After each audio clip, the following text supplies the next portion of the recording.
Assalamualaikum warahmatullahi wabarakatuh. Selamat pagi anak-anak. Sebelum kita memulai pelajaran, Ibu memimpin berdoa. Ayo. Bismillahirrahmanirrahim. Raditu billahi robba wa bil islami dina wa bi muhammadin nabiyya wa rasulah. Rabbi zidni ilma warzuqni fahma. Di kesempatan di pagi hari ini, selama 30 menit ke depan, kita akan mempelajari tentang interaksi sosial. Sebelumnya, Ibu akan membacakan tentang RPP-nya. Yang pertama yaitu kompetensi dasar. Melalui kegiatan pembelajaran, peserta didik dapat yang pertama menganalisis interaksi sosial dalam ruang dan pengaruhnya terhadap kehidupan sosial, ekonomi, budaya dalam nilai dan norma, serta kelembagaan sosial budaya. Yang kedua, menyajikan hasil analisis tentang interaksi sosial dalam ruang dan pengaruhnya terhadap kehidupan sosial, ekonomi, budaya, dan norma, serta kelembagaan sosial. Indikator pencapaian kompetensi yang pertama, siswa dapat menjelaskan pengertian interaksi sosial. Yang kedua, siswa mampu menjelaskan tujuan interaksi sosial. Yang ketiga, siswa mengidentifikasi syarat-syarat menyebabkan berlangsungnya interaksi sosial. Yang keempat, siswa mampu menyebutkan bentuk-bentuk interaksi sosial. Dan yang kelima, siswa membuat laporan individu dalam bentuk tulisan. Kegiatan pembelajaran yang pertama, pendahuluan, yaitu pendidik terlebih dahulu mengucapkan salam. Sebelum pelajaran dimulai, guru memimpin berdoa. Pendidik membacakan KI dan KD tujuan pembelajaran yang akan dilaksanakan. Selanjutnya, pendidik memberikan stimulus sebelum materi dimulai dengan memberikan video dan berinteraksi terlebih dahulu. Nanti di kegiatan inti kita akan mengamati yang pertama yaitu mengamati gambar interaksi sosial. Yang kedua, mengamati gambar asosiatif dan disasosiatif. Untuk kegiatan menanya, peserta didik nanti dapat menanya tentang hasil dari pengamatannya. Terus peserta didik memberikan contoh tentang proses interaksi sosial. Dan yang keempat itu mengerjakan tugas, kemudian melaporkan, menyampaikan ke depan apa yang telah diberikan tadi tentang interaksi sosialnya. Kegiatan penutupnya, Ibu akan memberikan kesimpulan dari apa yang telah kita pelajari tadi, dan kalian nanti bisa merespon dengan bertanya jawab apa yang kalian tidak dimengerti. Terus Ibu akan memberikan penilaian. Yang pertama yaitu penilaian sikap melalui pengamatan perilaku, sikap spiritual dan sikap sosial kalian. Dan kedua, penilaian pengetahuan melalui soal pilihan ganda dan soal esai. Dan yang ketiga, penilaian keterampilan melalui unjuk kerja langsung, misalnya menjawab pertanyaan. Sekarang kita memasuki materi tentang interaksi sosial dan bentuk-bentuk interaksi sosial. Misal, sekarang Ibu memberikan contoh ya. Ketika kita pergi ke daerah Madura, ke Pulau Madura, kita dari orang Jombang nih. Nah, apakah kita nanti bisa menggunakan bahasa Madura? Di mana interaksi sosial adalah hubungan antara manusia yang bersifat secara dinamis. Interaksi tersebut berlangsung selama seumur hidup, selama manusia masih tinggal dengan masyarakat. Kenapa mereka bersifat dinamis? Karena interaksi ini tuh terjadi secara berulang-ulang. Interaksi sosial berfungsi untuk memenuhi kebutuhan manusia sebagai makhluk sosial atau makhluk yang tidak dapat memenuhi kebutuhannya sendiri, dan makhluk yang tidak bisa hidup tanpa teman.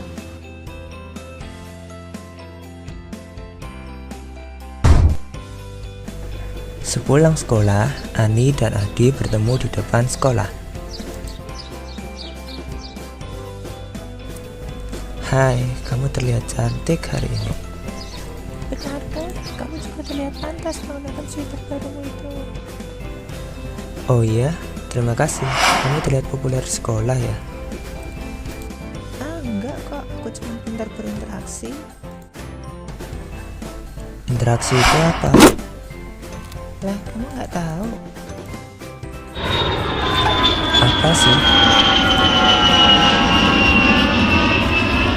Interaksi adalah hubungan timbal balik antara dua orang atau lebih yang berperan saling mempengaruhi antara individu dan individu, antara individu dan kelompok, dan antara kelompok dengan kelompok. Duh, aku jadi tambah bingung ini. Makanya kamu buka deh aplikasi ini. Sekarang kita masuk ke dalam materi interaksi sosial. Interaksi sosial adalah hubungan timbal balik yang terwujud dalam aksi dan reaksi. Kenapa harus adanya aksi dan reaksi? Yang dimaksud dengan aksi dan reaksi adalah misalnya kita mengobrol dengan teman kita, ketika teman kita menjawab, berarti itu masuk ke dalam reaksi, mereka merespon kita.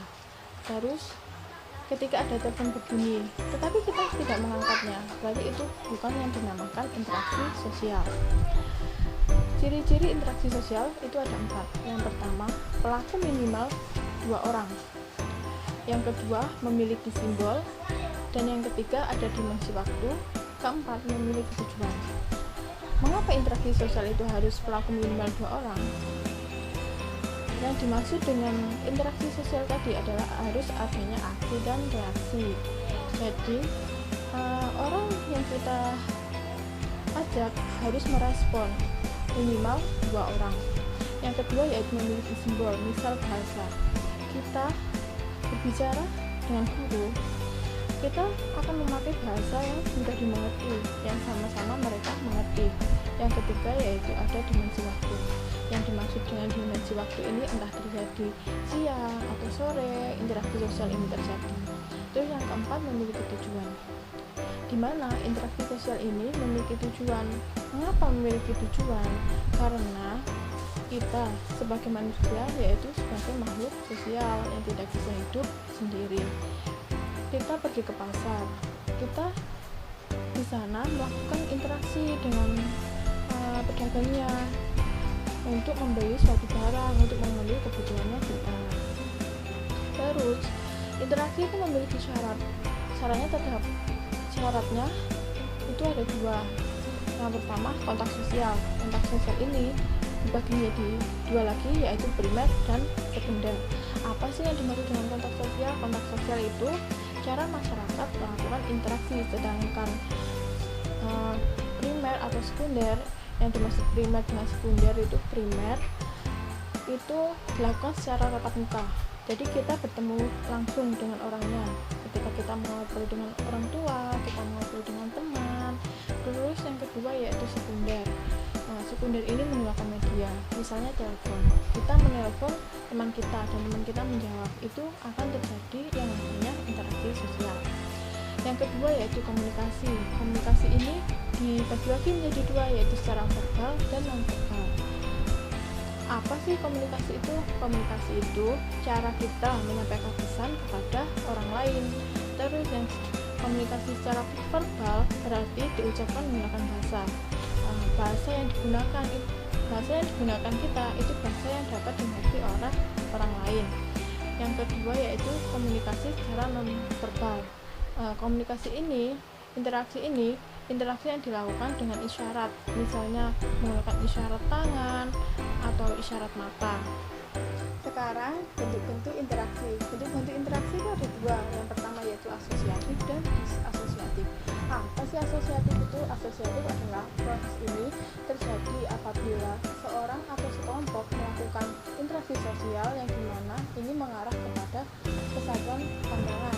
Sedangkan disasosiatif yaitu proses ini terjadi apabila seorang atau sekelompok orang melakukan interaksi sosial yang dapat merenggangkan solidaritas kelompok, dapat mengakibatkan konflik.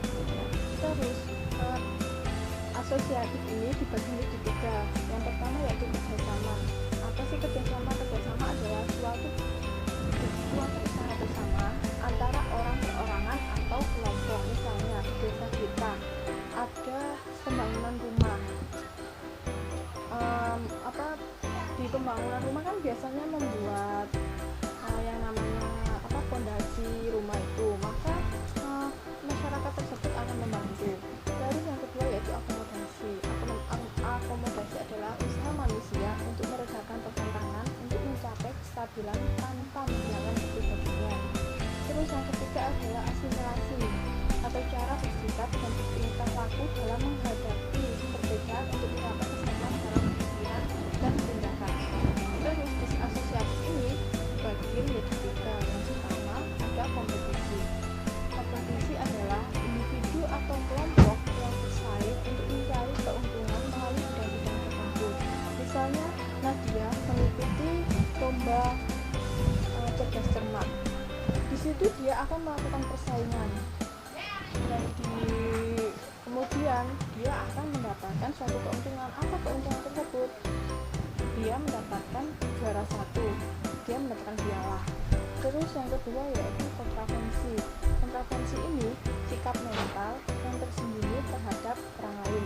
Terus yang ketiga pertentangan atau konflik, suatu proses di mana individu atau kelompok berusaha untuk memenuhi tujuannya dengan jalan menentang pihak lawan yang disertai dengan ancaman dan kekerasan. Konflik ini dapat terjadi ketika seseorang memiliki maksud atau tujuan yang berbeda dengan tujuan orang lain, maka ini akan menimbulkan suatu konflik. Dari penjelasan materi anak, sekarang ibu mau bertanya kepada kalian. Mbak Nadia, tadi ibu menyebutkan komunikasi itu ada dua. Komunikasi itu apa aja? Komunikasi verbal sama non-verbal. Nah, apa yang dimaksud dengan komunikasi verbal sama non-verbal? Kalau verbal itu berarti diucapkannya menggunakan bahasa. Kalau yang non-verbal, ucapannya menggunakan isyarat. Betul sekali. Sekarang Mbak Nadia, apa yang ada yang tidak dimengerti dari penjelasan yang ibu sampaikan tadi? Ya, saya mau bertanya. Kan itu kan interaksi sosial. Bagaimana cara meyakinkan seseorang kalau itu interaksi sosial? Terima kasih. Misalnya, kita tadi kan udah berbicara nih. Mbak Nadia merespon ibu. Nah, itu bisa disebut dengan interaksi sosial. Jadi kalau interaksi sosial itu harus adanya aksi dan reaksi. Nanti kalau seumpama ibu bertanya tapi Mbak Nadia diem aja, itu bukan namanya interaksi sosial. Tidak ada yang namanya aksi dan reaksi seperti itu. Terus sekarang ibu mau menyimpulkan apa sih keuntungannya kita adanya interaksi sosial itu? Nah, interaksi sosial ini berguna untuk kita memenuhi kebutuhan kita sehari-hari. Karena apa? Manusia itu adalah makhluk sosial. Manusia yang tidak dapat hidup sendirian seperti itu. Untuk hari berikutnya, ibu akan memberikan PR, memberikan tugas untuk kalian. Kalian membaca bab selanjutnya tentang lembaga-lembaga yang ada di interaksi sosial. Terima kasih. Assalamualaikum warahmatullahi wabarakatuh. Waalaikumsalam.